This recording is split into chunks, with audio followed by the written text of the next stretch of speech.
Les films explorent souvent des thèmes qui nous font rêver ou qui sortent tout droit de la science-fiction, mais est-il possible qu'un film suggère quelque chose qui va réellement arriver dans le futur? Nous répondons oui à cette question et nous avons recueilli une collection d'œuvres qui ont, d'une manière ou d'une autre, annoncé des événements et des nouvelles technologies bien avant leur sortie. Voici 10 films qui ont vraiment prédit le futur sur Cinémania. Minority Report. Le film de 2002 mettant en vedette Tom Cruise a prédit beaucoup plus que l'on ne pense. La première prédiction porte bien sûr sur les écrans tactiles qui sont probablement le détail le plus révolutionnaire suggéré par le film. Nous avons aujourd'hui des téléphones intelligents, des tablettes et des écrans qui utilisent tous des écrans tactiles, mais en 2002, la technologie n'existait toujours pas. Le film a aussi suggéré l'idée des annonces publicitaires personnalisées qui forment aujourd'hui la majorité des espaces publicitaires sur le web, ainsi que la technologie de reconnaissance faciale mise en place par le FBI en 2014. Volte-face. Film un peu ridicule mais bien divertissant de 1997, Volte-face avait mis de l'avant l'idée de transplantation faciale pour aider le personnage de John Travolta à infiltrer une organisation criminelle. Le concept relevait bien sûr de la science-fiction dans les années 90. Ce n'est qu'en 2005 que la prophétie est devenue réalité avec la première transplantation faciale d'une patiente française nommée Isabelle Dinoir, qui est malheureusement décédée en 2016 suite à une longue maladie. Depuis, environ 30 personnes ont reçu l'opération incroyable à travers le monde.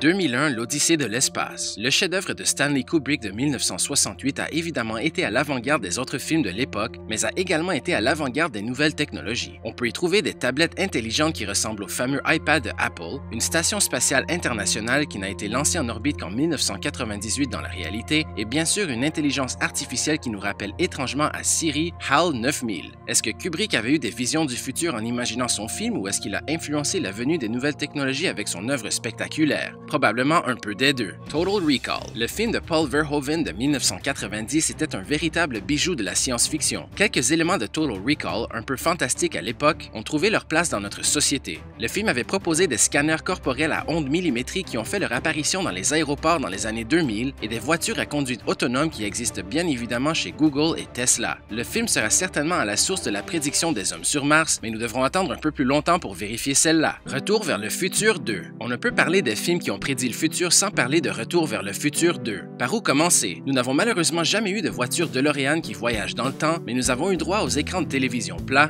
aux communications vidéo telles Skype et FaceTime et de la technologie portable comme Google Glass. Mais ce n'est pas tout. Nike a finalement produit les fameuses espadrilles de Marty McFly qui se lassent toutes seules. Elles seront en vente en novembre 2016 pour ceux qui veulent se les procurer. Eternal Sunshine of the Spotless Mind. Film de 2004 de Michel Gondry, Eternal Sunshine of the Spotless Mind raconte l'histoire d'un couple qui décide d'effacer leur partenaire de chacune de leurs mémoires. Nous sommes évidemment dans le domaine de la science-fiction, mais des chercheurs au American Psychological Association ont annoncé en 2015 qu'ils étaient capables de contrôler certaines mémoires chez les souris. Ils sont maintenant en train d'explorer le processus chez les humains atteints du trouble de stress post-traumatique pour faire disparaître leur mémoire négative et vivre des vies normales. Reste à voir si les essais vont fonctionner chez les humains, mais il s'agit quand même de quelque chose d'incroyable chez les souris. La chute de la Maison Blanche. Les coïncidences entre les événements dans le film de 2013 et les événements de la réalité sont quelque chose de bien bizarre. Le réalisateur Antoine Fuqua a lui-même admis qu'il a été ébranlé par les circonstances. Premièrement, le film se concentre sur un groupe paramilitaire de la Corée du Nord qui prend la Maison Blanche en otage pour retirer les troupes américaines de la péninsule coréenne. Et depuis la sortie du film, il y a eu de multiples menaces venant du pays asiatique envers les États-Unis. De plus,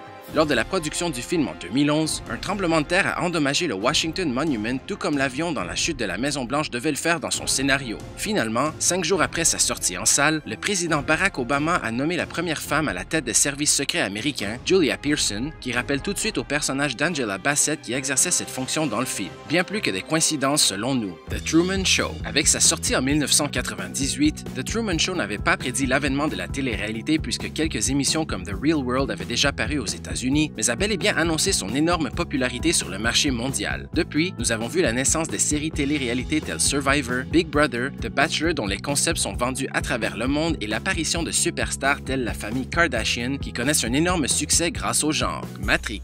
Nous ne sommes pas certains s'il s'agit d'une prédiction ici, mais encore une fois, les coïncidences sont bien dérangeantes. Il existe une théorie qui suggère que Matrix cache des indices qui auraient prédit les événements terroristes du 11 septembre 2001. Lorsque Neo se fait capturer par l'agent Smith et que ce dernier regarde à travers le dossier, un plan très rapide nous montre le passeport de Neo. Si on tourne l'image, on remarque tout de suite que la date d'expiration est bel et bien du 11 septembre 2001. De plus, un peu plus loin dans le film où Morpheus explique à Neo ce qu'est la matrice, un plan nous montre ce qui ressemble étrangement au profil de New York avec évidemment les 2 tours démolies. Super Mario Bros. Dans le même ordre d'idées, le film Super Mario Bros. De 1993 est à la source d'une théorie centrée sur la destruction du World Trade Center. Dans une de ces scènes finales où Mario et le roi Koopa se font transporter dans le vrai monde, un plan rapide nous montre les tours du World Trade Center qui se désintègrent et dégagent de la fumée, et qu'un des effets spéciaux apparaît à l'endroit où les avions se sont écrasés, ce qui nous fait demander s'il s'agit seulement d'une théorie. Nous espérons que vous avez aimé la vidéo. Il existe bien des coïncidences entre les films et la réalité, ce qui prouve qu'ils ont un grand effet sur notre société. Nous vous invitons à partager la vidéo et à vous abonner à notre chaîne si vous en voulez encore plus sur vos films préférés. Merci!